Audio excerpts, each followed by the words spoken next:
샬롬, 나사렛 아침 묵상 시간입니다.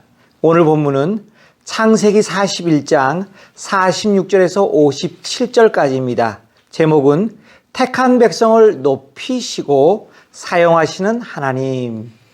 택한 백성을 높이시고 사용하시는 하나님. 이런 제목으로 우리가 은혜를 나누고자 합니다. 요셉이 애굽 왕 바로 앞에 설 때에 30세라.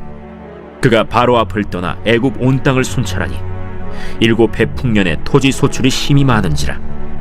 요셉이 애굽 땅에 있는 그 7년 곡물을 거두어 각 성에 저장하되 각 성읍 주위에 밭의 곡물을 그 성읍 중에 쌓아두매 쌓아둔 곡식이 바다 모래같이 심히 많아 세기를 그쳤으니 그 수가 한이 없음이었더라.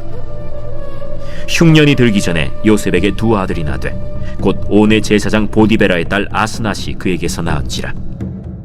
요셉이 그의 장남의 이름을 므낫세라 하였으니 하나님이 내게 내 모든 고난과 내 아버지의 온 집리를 잊어버리게 하셨다. 차남의 이름을 에브라임이라 하였으니 하나님이 나를 내가 수고한 땅에서 번성하게 하셨다. 애굽 땅에 7해 풍년이 그치고 요셉의 말과 같이 7해 흉년이 들기 시작하매 각국에는 기근이 있으나 애굽 온 땅에는 먹을 것이 있더니 애굽 온 땅이 굶주리매 백성이 바로에게 부르짖어 양식을 구하는지라. 바로가 애굽 모든 백성에게 이르되 요셉에게 가서 그가 너희에게 이르는 대로 하라. 온 지면에 기근이 있음에 요셉이 모든 창고를 열고 애굽 백성에게 팔세. 애굽 땅에 기근이 심하며 각국 백성도 양식을 사려고 애굽으로 들어와 요셉에게 이르렀으니 기근이 온 세상에 심함이었더라.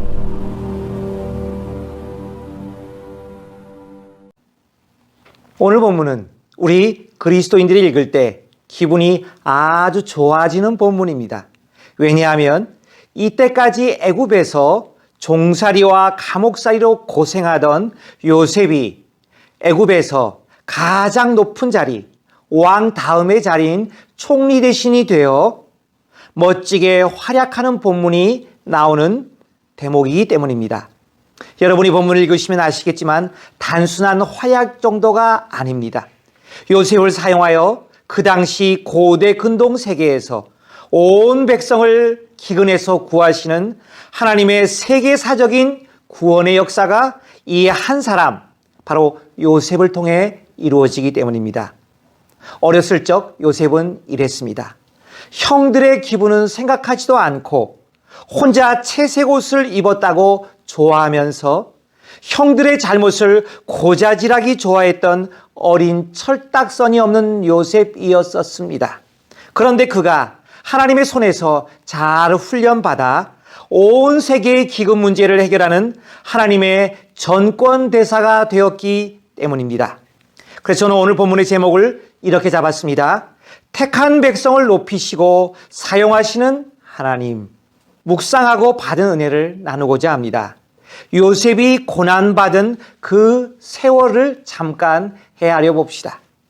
오늘 보면 46절입니다. 요셉이 애굽 왕 바로 앞에 설 때 30세라. 그가 바로 앞을 떠나 애굽 온 땅을 순찰하니. 그렇습니다. 요셉이 애굽 왕 바로 앞에 나아가서 총리 대신이 될 때가 30세였다라고 기록하고 있습니다. 그가 애굽에 팔려온 것이 17세였으니 도합 13년을 애굽에서 고생하며 지냈던 것입니다. 그가 애굽에 팔려와 종살이를 한 횟수가 약 10년. 보디발의 감옥에서 억울하게 고생하며 인생의 가장 밑바닥에서 죄수로 보낸 기간이 3년이었다는 것입니다. 보통 한국에서 모든 국민이 받는 기본 의무 교육 기간을 한번 계산해 볼까요? 어린아이가 초등학교에 들어가서 고등학교를 졸업할 때까지 6년 플러스 3년 플러스 3년 12년입니다. 이 기간에 비교해 보아도 결코 짧은 세월이 아니었습니다. 요셉이 하나님 앞에서 훈련받은 기간이 도합 13년이었다는 사실은 우리에게 많은 것을 생각하게 합니다. 아니, 3, 4년도 아니고 13년이나 정말 긴 기간이었다고 할 수 있습니다. 그것도 자기 아버지 집에서 형들도 입지 못하던 채색 옷을 입으며 제일 사랑받던 시절에 비한다면 힘들고 고통스럽고 아프고 눈물 나던 세월을 무려 13년이나 보내야 한다니. 우리 같은 보통의 그리스도인이 상상하기엔 너무나 긴 기간임에 틀림이 없습니다. 그것도 마지막 3년이 아무것도 잘못한 것이 없는데 끝까지 하나님 앞에서 범죄하지 않고 순결을 지키려 한 의로운 삶 때문에 오히려 억울한 감옥 사기를 하지 않았습니까? 중요한 사실은 이것입니다. 욥기 23장에 우리가 잘 아는 이런 말씀이 나옵니다. 욥기 23장 10절 말씀. 그러나 내가 가는 길을 그가 아시나니 그가 나를 단련하신 후에는 내가 순금같이 되어 나오리라. 영어 표현이 더 재밌죠? When he has tried me, I shall come out as gold. 이 구절은 우리가 잘 알듯이 욥이 원인 모를 고난에 직면하여 하나님을 만나고 싶어 했으나 만나지 못하면서 고통 속에 믿음으로 부르짖었던 그 유명한 말씀입니다.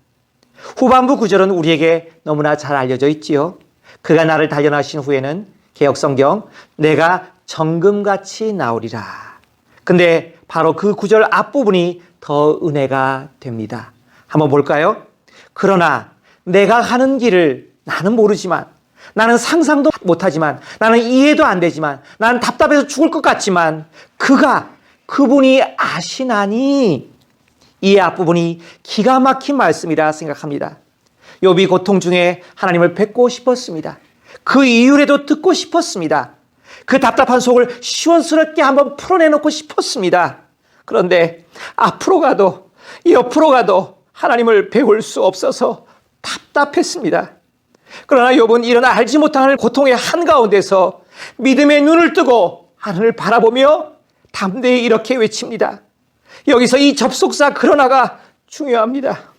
하나님을 배울 수 없고 하나님의 음성을 들을 수 없고 하나님의 뜻을 알 수 없어도 괜찮다는 것입니다. 왜요?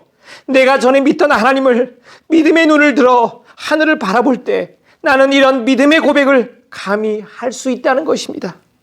내가 가는 길을 나는 몰라요. 나는 이해할 수 없어요. 나는 1%도 짐작이 안 가요. 그러나 그분께서, 당신께서 분명히 알고 계신다는 것입니다. 그렇습니다. 나는 답답하고 앞길이 막막해서 죽을 것 같지만 하늘 아버지께서는 아주 분명하고 똑똑하게 내가 걷는 이 길을 시작과 끝까지 분명히 알고 계시고 분명히 선한 목적을 가지시고 이 나의 보잘것없는 걸음을 주관하고 통제하고 인도하고 계시다는 것입니다. 아둔하고 미련한 우리들은 감히 내가 지금 겪고 있는 그 고난의 이유와 뜻도 모릅니다. 그 고난이 언제까지 계속될지 모릅니다. 이 고난이 어떤 방향으로 풀릴지 상상도 못합니다. 그러나 분명한 한 가지 사실이 있습니다. 나를 지으시고 이 우주 만물을 다스리시는 하늘 아버지께서는 다 아신다는 것입니다. 그렇습니다. 우리 하늘 아버지께서 그분의 인격이 시편 기자의 고백처럼 하나님의 선하심과 인자하심이 영원하신 분이신데 내가 그 뜻을 잠깐 모르고 답답한 게 뭐 그리 문제가 됩니까? 선하시고 인자하심이 영원하신 나의 하늘 아버지께서 그분이 나의 가는 길을 분명히 알고 계시고 계획하시고 인도하시고 통제하고 계시다면 걱정하고 두려워할 것이 아무것도 없습니다. 그래서 우리가 지금 가장 힘든 인생의 시기, 고난의 가장 어려운 시기를 통과할 때에도 감히 이런 아름다운 결과를 기대할 수 있습니다. 그가 나를 단련하신 후에는 내가 순금같이 나오리라. When he has tried me, I shall come out as gold. 지금의 이 연단과 고난이 나의 잘못이 10%이든 50%이든 70%이든 그것도 상관이 없습니다. 왜죠? 나를 사랑하신 아버지께서 나를 연단하시는 과정이라면 결과는 똑같을 수밖에 없기 때문입니다. 나를 연단하신 그 과정이 끝난 후에 진정으로 하나님의 선하신 목적대로 하나님을 100% 기쁘시게 하는 바로 그 사람, 100% 하나님의 순백성, 즉 최고의 장인의 손안에 들어가 다듬어진 하나님의 걸작품, 가츠 마스터피스로 완성될 것을 믿어 의심하지 않기 때문입니다. 사랑하는 나사렛 아침 묵상에 참여한 여러분, 여러분이 걷는 이 길이 힘들고 고되고 눈물 납니까? 때론 가슴이 답답해지고 누군가를 향해 원망이 쌓여가고 있습니까? 괜찮습니다. 그럴 수 있습니다. 요셉도 여러분과 같은 시기를 다 겪었기 때문입니다. 그러나 여러분, 그 길었던 13년, 인생의 최고 밑바닥에서 훈련받은 요셉에게 주어진 이 엄청난 축복을 한번 헤아려 보십시오. 그를 들어쓰시는 하나님의 기가 막힌 방법을 다시 한번 보십시오. 현재 눈물의 고난길을 통과하고 있는 모든 자들에게 다시 한번 이렇게 외치고 싶습니다. 여러분을 향한 하나님의 분명한 계획 속에 여러분이 들어 있습니다. 그분의 아름다운 연단의 손길이 마친 후에는 정금과 같은 하나님의 걸작품으로 여러분이 완성되어 나올 것입니다. 그리스도의 나라와 복음을 위해 위대하게 사용되어지는 일꾼 중에 일꾼이 되어 있을 것입니다. 이 귀한 진리의 말씀을 의심하지 말고 오늘 하루도 주님의 뜻 안에서 순종과 인내의 길을 묵묵히 걸어가시는 저와 여러분이 되시기를 바랍니다. 기도하겠습니다. 하나님 감사합니다. 오늘 요셉을 위대하게 들어쓰시는 아름답고 멋지고 훌륭하고 눈물 나는 사건을 통해서 우리는 다시 한번 우리 삶 속에도 하나님의 연단의 손길이 있음을 믿어 의심치 않습니다. 그 길이 너무나 힘들고 고되고 눈물 나고 고통스럽고 누군가를 원망하고 싶을지라도 하나님 끝까지 이 길을 가게 하소서. 끝까지 순종으로 가게 하소서. 끝까지 인내하며 이 길을 가게 하소서. 그리고 그 후에 요셉에게 주신 것과 같은 똑같은 하나님의 놀라운 쓰임받는 사람의 축복의 인생을 살게 하소서. 그래야 누군가를 위하여 멋지게 베푸는 그런 사람이 되게 하옵소서. 예수님의 이름으로 기도합니다. 아멘.